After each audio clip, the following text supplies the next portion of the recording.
Today we are going to read Canto 7. The title of this canto is The Discovery of the Cosmic Spirit and the Cosmic Consciousness. And it's very interesting that for many years this canto had no title. And in the Birth Centenary Library that was published for Aurobindo's 100th birthday in 1972, there the editors gave a title for this canto. But when they started preparing the new edition of Aurobindo's collected works, the people who were examining, comparing the published text with Aurobindo's papers, very unexpectedly they came across a loose sheet of paper. It had been overlooked, and it had this title. So we are very, very fortunate, blessed. People sometimes ask me, but it had another title before. And I say, yes, but this is Aurobindo's title.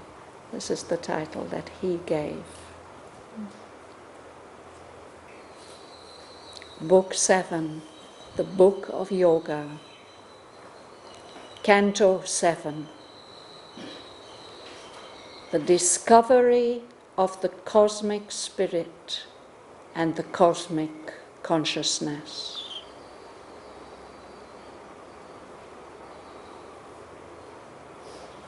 In the little hermitage, in the forest's heart, in the sunlight and the moonlight and the dark, the daily human life went plodding on, even as before, with its small, unchanging works and its spare outward body of routine and happy quiet of ascetic peace.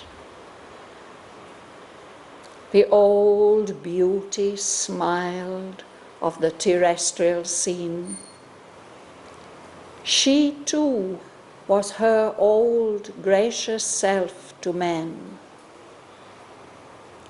The ancient mother clutched her child to her breast, pressing her close in her environing arms, as if earth, ever the same, could forever keep the living spirit and body in her clasp, as if death were not there, nor end, nor change.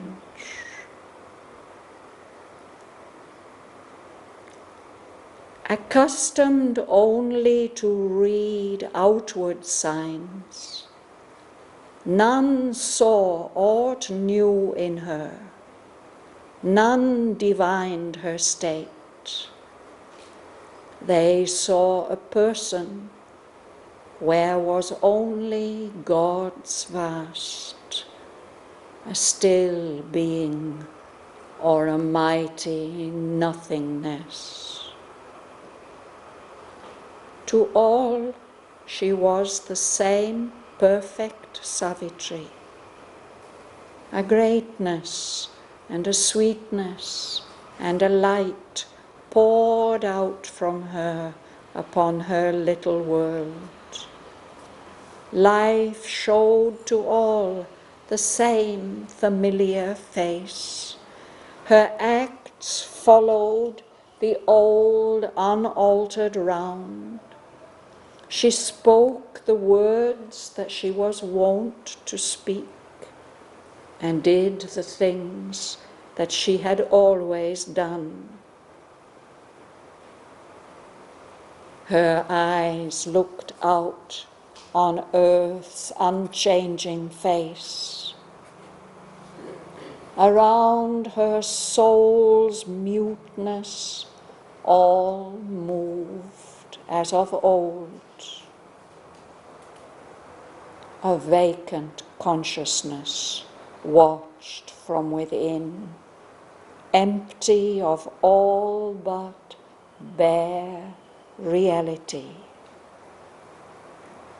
There was no will behind the word and act, no thought formed in her brain to guide the speech. An impersonal emptiness walked and spoke in her.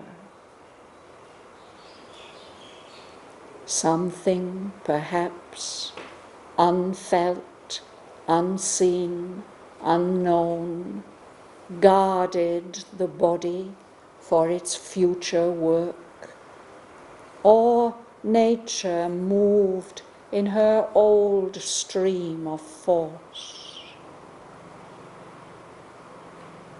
Perhaps she bore, made conscious in her breast, the miraculous nihil, origin of our souls, and source and sum of the vast world's events, the womb and grave of thought, a cipher of God, a zero circle of being's totality.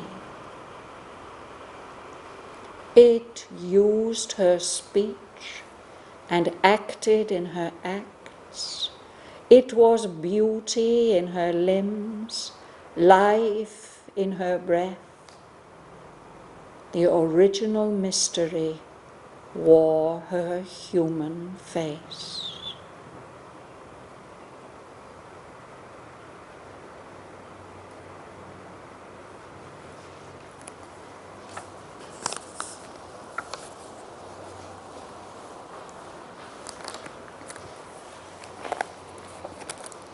So we'll go back to the beginning, and Dhanalakshmi will read. In the little hermitage in the forest park, in the sunlight and the moonlight and the dark, the daily human life went flooding on, even as before, with its small, unchanging words and its spare outward body of routine and happy quiet of ascetic peace. So Sri Aurobindo is reminding us of the story and where we are. He's bringing us back to earth. We are back in the hermitage, in the forest, where Savitri lives with Shraddhavan and his parents. And there, despite this great change that has happened in her, everything just goes on as normal. The ordinary daily human life went plodding on. Plodding is you're just walking without much consciousness, moving along. Just as before. He says, even as before, just as before. With all its small, unchanging works, all the things that happened every day, and its spare outward body of routine. They are living a very, very simple life. And there are certain things that are done every day, and that just continues. There's no excitement, no special events, no luxury. Spare, that means a very, very simple life that they lived. And it's happy quiet of ascetic peace. Ascetics are people who go away from all the usual interests and enjoyments and pleasures and worries of human life, and they go to commune with their deeper being, with nature, with the higher being. So for this is why they have gone into the forest. So there it's a happy quiet of ascetic peace. An ascetic is a person who renounces the world and goes to live very simply in order to find and unite with the divine.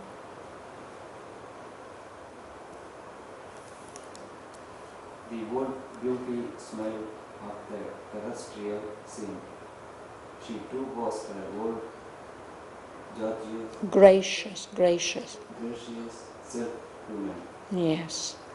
So the order of the words is unusual. We can do this in poetry. The old beauty of the terrestrial scene, of the earthly landscape. It's still smiling. It's all that beauty of the forest there. No? And she too, Savitri too, she seemed to be just the same. Her old, gracious self to everybody that she met. We had a lovely description at the beginning of this book, in the first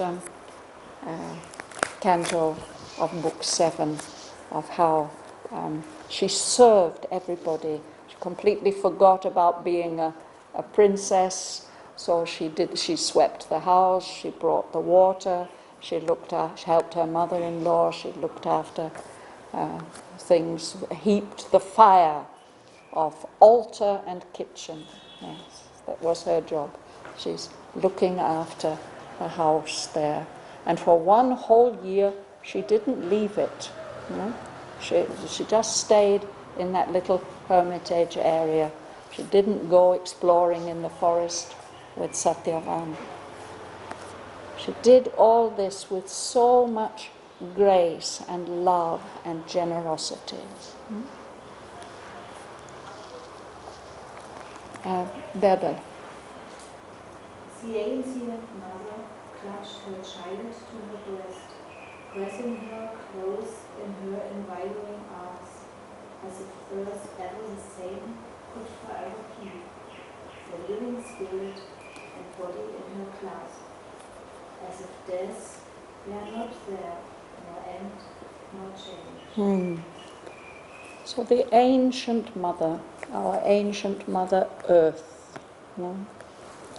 She's holding on to Savitri, like a mother holds tight her child on her breast, pressing her close in her environing arms. All this earthly scene, these are the arms of our mother, the earth, holding her close. As if unchanging earth ever the same, could forever keep the living spirit and body in her clasp. As if nothing need ever change, as if there's nothing like death. No? As if there's no end, as if it will go on always like this. Nothing should change.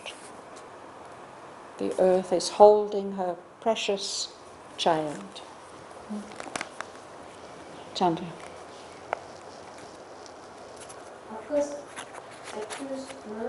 Accustomed only to read outward signs, none saw out new in her known divine had state. They saw that person where was only God's was, has still been almighty nothingness. Yes, thank you. So accustomed. We are accustomed to meet here on Thursday afternoons to study Savitri. We are used to doing that. So the people who live around Savitri are used only to look at the outward signs. They don't see what is her inner state, no? So since they only see the outward signs, they don't see anything new. We had this word ought last time, I think. It means anything. They didn't see anything new in her. And nobody divined. Here this word means to guess or to sense. There are people called water diviners. We have them in the villages here, no? Who they walk across the field and they can feel where the water is. That person is called a water diviner. He can sense the presence of the water, but he's not using any of our usual senses. He's not using his sight or his hearing or his sense of touch or smell or taste. To divine something, it means to perceive something in some other way, without our senses. And it's connected, the spelling of the word is connected with the French word deviner, which means to guess. But usually this divining is not guessing, it is knowing. It's knowing in another way. So nobody feels, nobody senses that Savitri is in a different state. They see Savitri, a person. But in fact, that person, Savitri, isn't there. There's only the vastness of God. A still being. That's not a person. That's not limited. That's not responding to the stimulus of the environment. No? A still being or a mighty nothingness. So there's this form there, and the form goes on behaving just as usual. But in her consciousness, there's nothing there. Patricia. To all, she was the same perfect Savitri. A greatness and a sweetness and a light poured out from her upon her little world. Yes. So that same perfect Savitri, they don't see any change. And just as before, she was always pouring a greatness and a sweetness and a light. She continues to do that.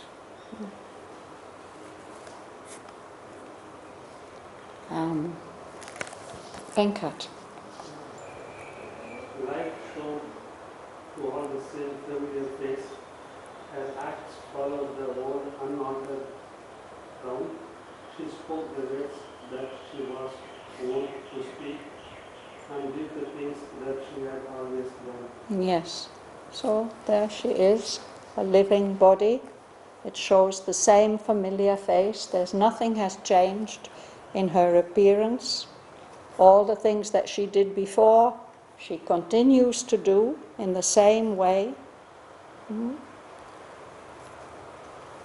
She speaks, but she speaks those same gentle, loving words that she always was speaking. And she did the things that she had always done. No change. So this corresponds to something that we know about Aurobindo, that when he was in this state, he was in the middle, actually he was at the very height of his political activity. He was traveling around the country, giving talks all over the place.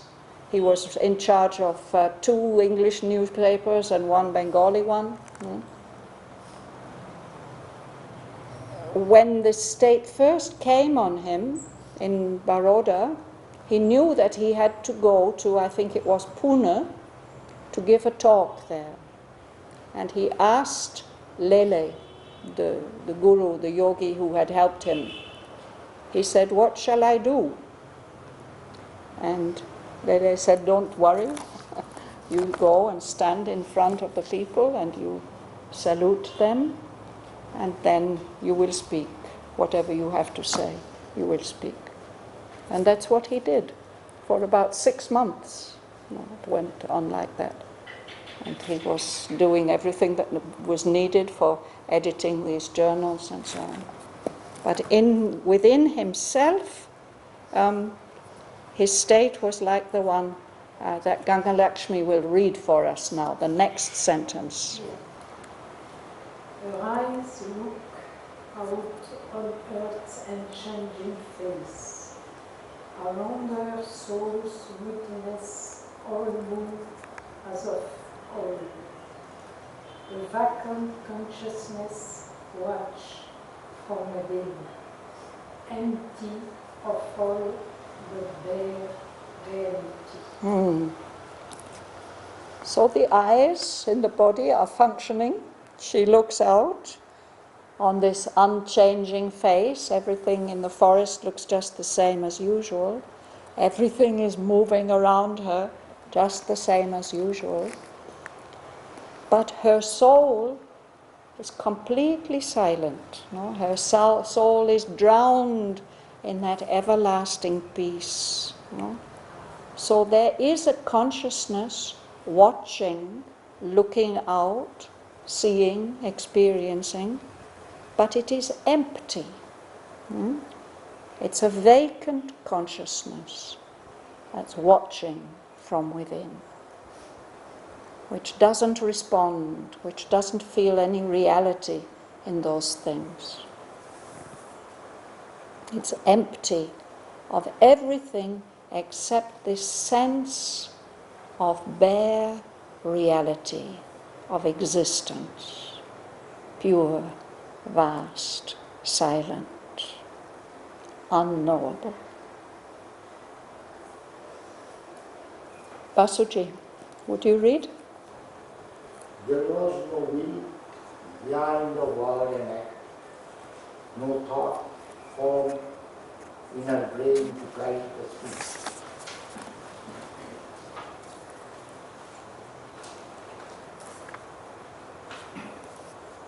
An impersonal emptiness walked and spoke in her, something perhaps unfelt, unseen, unknown, guarded the body for its future work, for nature moved in her old stream of force. Thank you.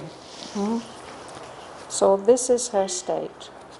All these things that she's doing, the words that she's speaking, there's no will deciding what to say or to do. There's no thought forming in the brain to guide the speech. She's moving around, she's speaking, but she's just an impersonal emptiness.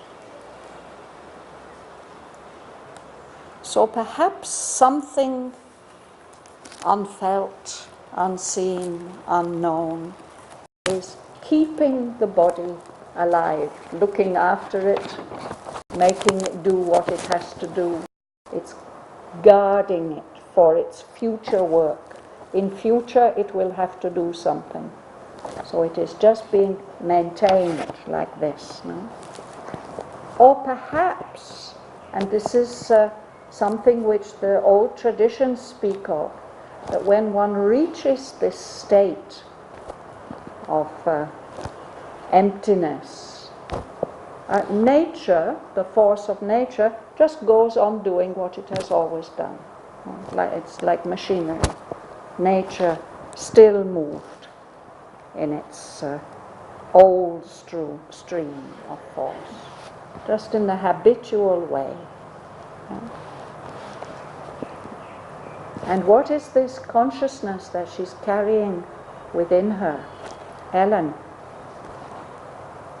Perhaps she both made conscious in her breast the miraculous needing origin of our soul, and source and sun of the vast world when the warmth and grave of soul, a cycle of God, a zero circle of beings behind. Yes. So he says perhaps, it's not clear or sure, no? But she seems to be carrying in her breast where her consciousness is. There is some consciousness there. Perhaps she's carrying this miraculous nihil. Nihil means nothing or nothingness. And he says that miraculous nihil, that particular nothingness, that unknowableness, is the origin of our souls. That's where our souls have come from.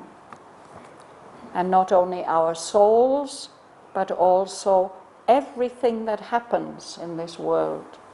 That nothingness is what everything comes out of, and that's what everything goes back to. It's the source and a sum. It's that when we add up everything that happens in the world, that nothingness is the result of it. It's the womb from which everything, from which thought is born, and it's at the same time, it will be the grave of thought. All thoughts will die and come back into that nothingness, that cipher of God. A cipher can mean any number, but it often means the zero sign.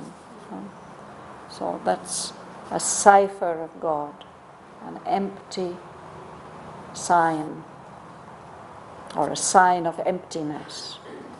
And then it says a zero circle of being's totality. So a zero is a nothing, and perhaps this is the limit, the circle, the boundary of all the manifestations of existence.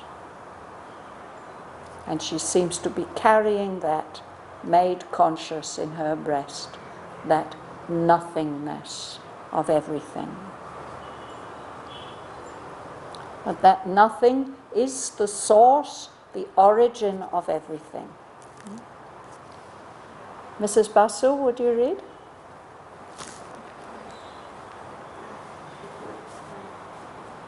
It used her speech and acted in her acts. It was beauty in her dreams, life in her dream. The original mystery wore her human face. Yes. So that nothingness is in her. It uses her capacity of speech to say what has to be said. It does what has to be done. No?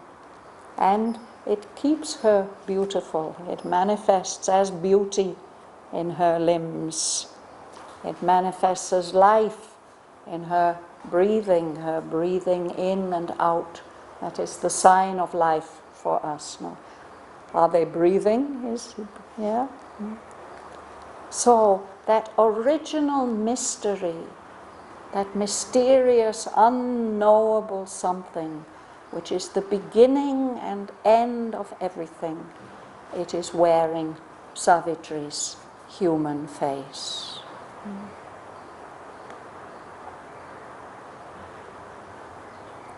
Martin. Thus was she lost within to separate self.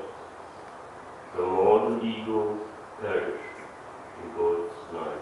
Yes. So this is the way in which the ego can be completely dissolved.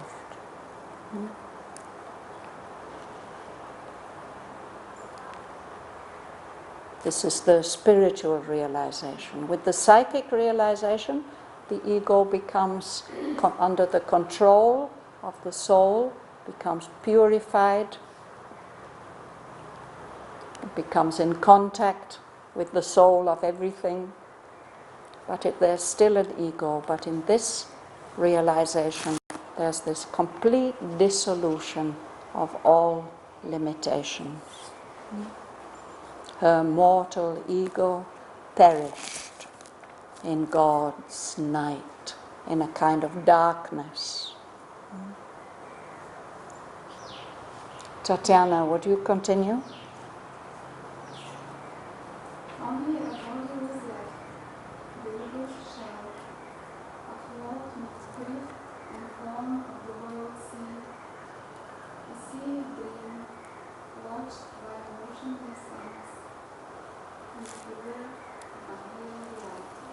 Yes. So everything that was Savitri has gone, only the body is left. That's the shell, the outer covering of the ego. And the ego's gone, just the shell is left. And that shell is floating, adrift. It's not guiding itself, it's just being carried along, drifting.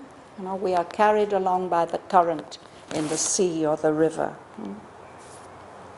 It's floating amid the drift and foam, the bubbles of the world sea, all the appearances. The body is just being carried. And this world sea just seems to be a dream, a sea of dream. And she is watching it motionless, without moving.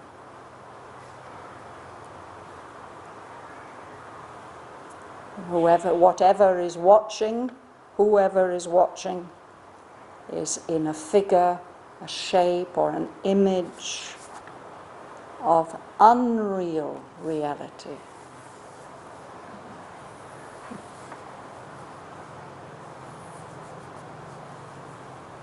I can't say anything about it, we just have to accept the suggestion. But these words are contradictory, unreal reality. Yes. In many places in the poem, Aurobindo gives us these contradictions, and it's to open up something that is beyond the contradictions. Joel. An impersonal foresight could already see in the unthinking knowledge of the Spirit. Even now it seemed nigh done, inevitable. The individual died, the cosmos passed. These gone, the transcendental grew amid. The Holy Ghost without the Father and Son, or a substratum of what once had been, being that never will to bear a world, restored to its original loneliness, impassive, soul, silent, intangible. Yes, thank you.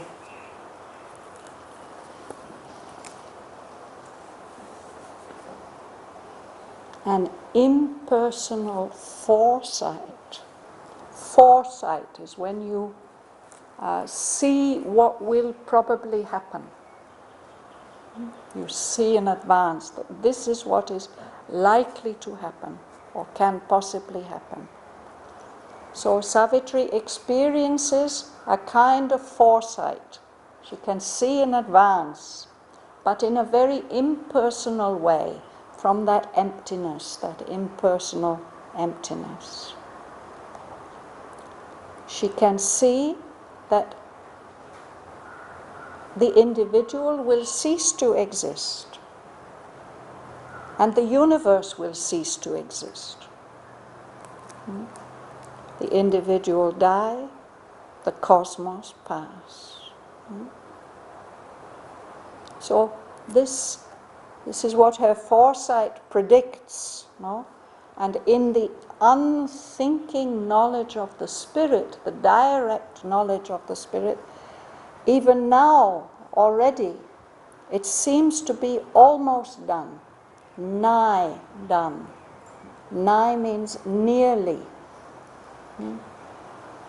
That dissolution seems to have been, it's nearly done. It's inevitable. The individual is going to die. The cosmos is going to dissolve. The universe is going to dissolve.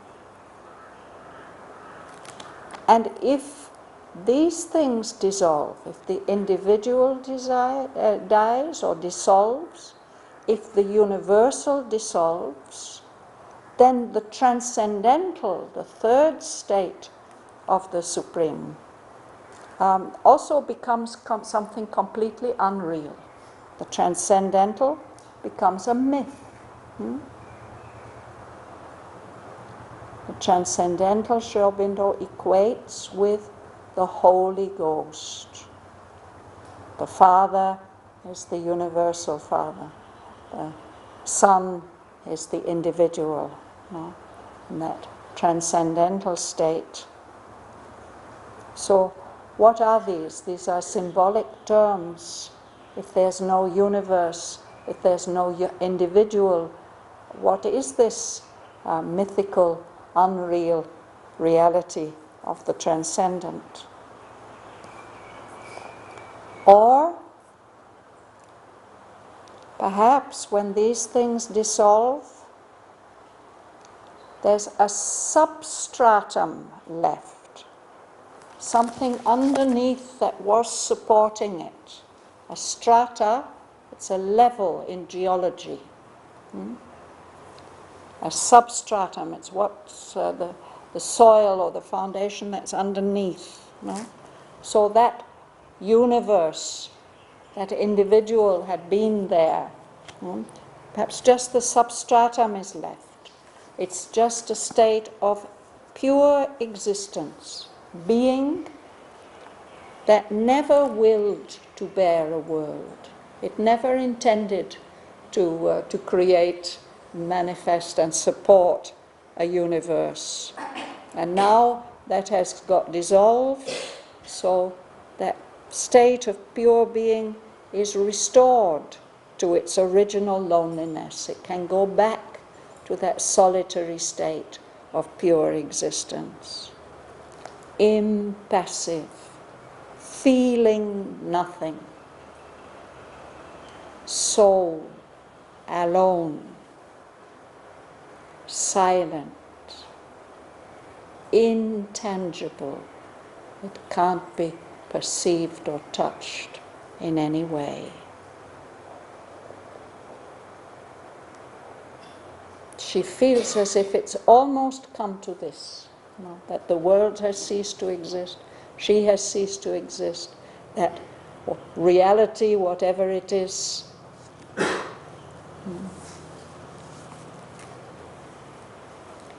so we will stop there for today.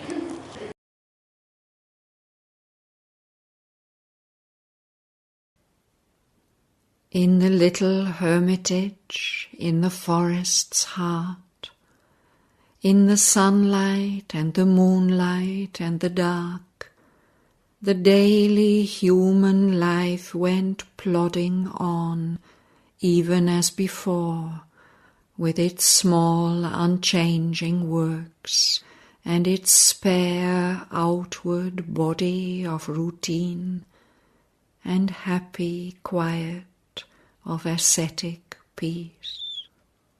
The old beauty smiled of the terrestrial scene. She too was her old gracious self to men. The ancient mother clutched her child to her breast, pressing her close in her environing arms, as if earth ever the same could forever keep the living spirit and body in her clasp, as if death were not there, nor end nor change. Accustomed only to read outward signs, none saw aught new in her, none divined her state. They saw a person where was only God's vast, a still being or a mighty nothingness. To all she was the same perfect Savitri, a greatness and a sweetness and a light poured out from her upon her little world. Life showed to all the same familiar face. Her acts followed the old unaltered round. She spoke the words that she was wont to speak, and did the things that she had always done. Her eyes looked out on earth's unchanging face. Around her soul's muteness, all moved as of old. A vacant consciousness watched from within, empty of all but bare reality. There was no will behind the word and act, no thought formed in her brain to guide the speech. An impersonal emptiness walked and spoke in her. Something, perhaps, unfelt, unseen, unknown, guarded the body for its future work. All nature moved in her old stream of force. Perhaps she bore, made conscious in her breast, the miraculous nihil, origin of our souls, and source and sum of the vast world's events, the womb and grave of thought, a cipher of God, a zero circle of being's totality. It used her speech and acted in her acts. It was beauty in her limbs, life in her breath.